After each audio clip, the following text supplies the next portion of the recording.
recently picked up this KUSA KP-9, and obviously, new gun, new mags. So of course I picked up some of the factory KUSA magazines, but there's these PufGun magazines available, made in Russia.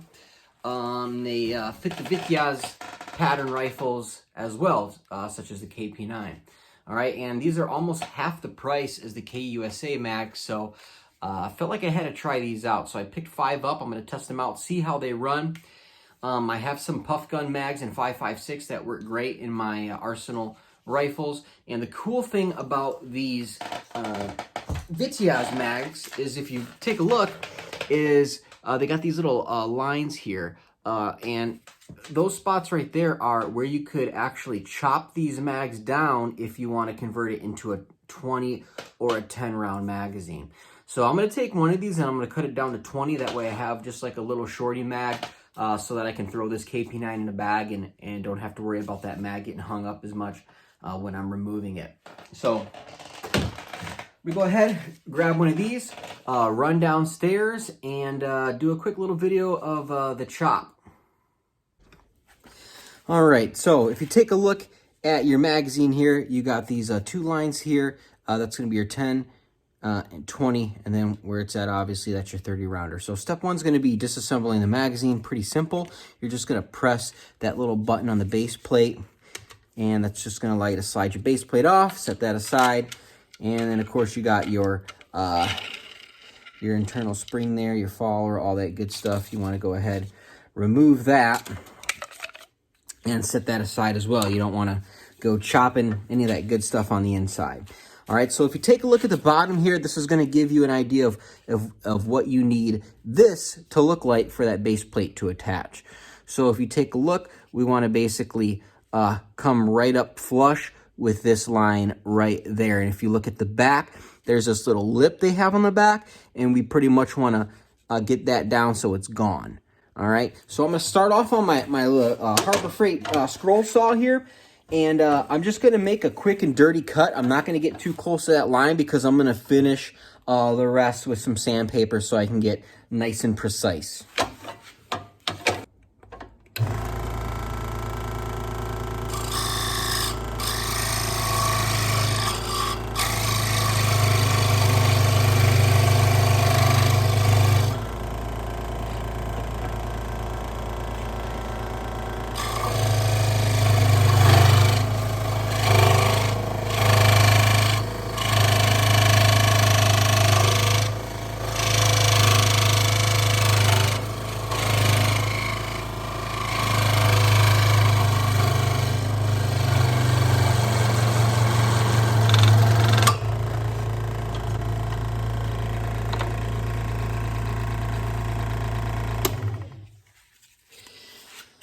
All right, so you can see that first cut, like I said, kind of quick and dirty, not too pretty there, but I'm going to clean the rest of that up with my belt sander over here.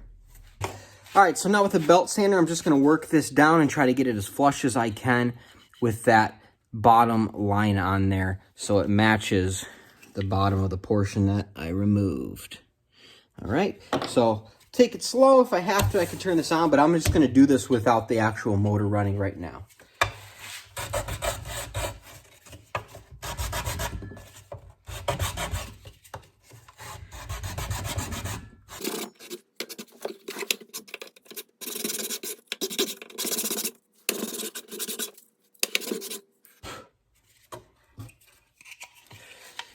All right, just kind of compare it here. Getting there, getting pretty close.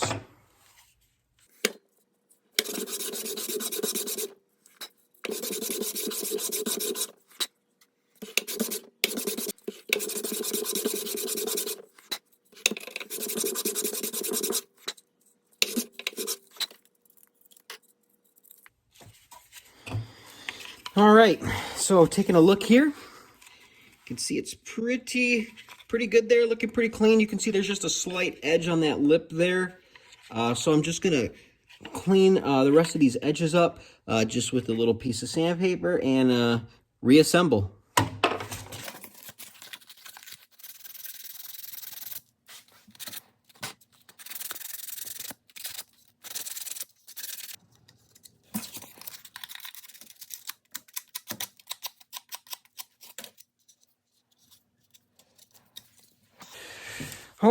Okay, let's see, looking pretty good here. Get some of that dust out. Clean her up.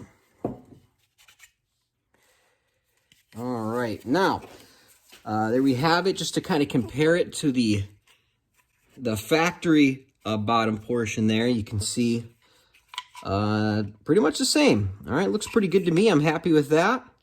I think that's going to work just fine. So I'm going to go ahead and reassemble it and make sure the follower is oriented in the proper direction when you insert it. Go ahead, insert your spring there, making sure it actually seats in the follower, and then your base plate, the follower base plate, whatever you want to call that, and then finally the base plate itself. Ooh, there we go. And look at that little cutie. Okay, I noticed right off the bat that the spring tension in the PufGun magazines is a little bit less than that of the KUSA mags. So I believe that this is going to work just fine with that factory spring without having to remove any material from it. And we will find out for sure at the range. All right, so we have the cut down PufGun Vityaz magazine, cut down to 20 rounds there, assembled. All right, so just to get an idea, that's how it's going to look in your KP9, KR9, or Vityaz pattern firearm. Okay, and then the final test right now is I'm going to make sure it's actually going to take 20 rounds.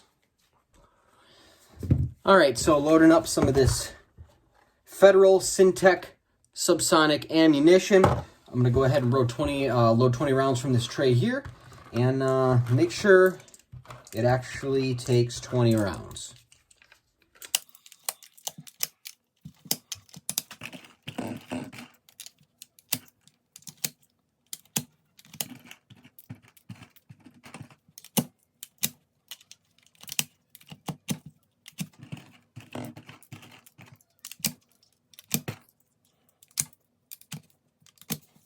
All right, so we got 20 rounds in there.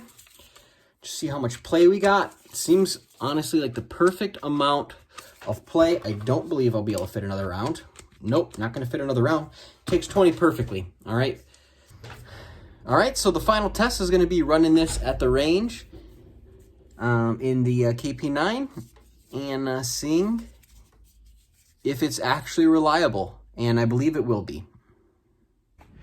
All right, so here we got that 20 round PufGun Vityaz magazine cut down, and I'm gonna run 20 rounds through it today, just shooting various drills, and we'll see how it functions and if it has any hiccups.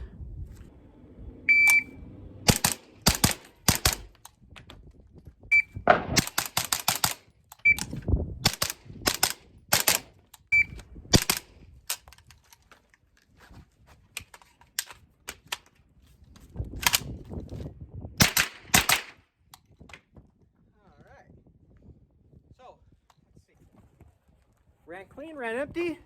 You guys can hear the difference between the supers and the subs to that Omega 9K on there. But 20 round magazine, ran great, no problems, awesome.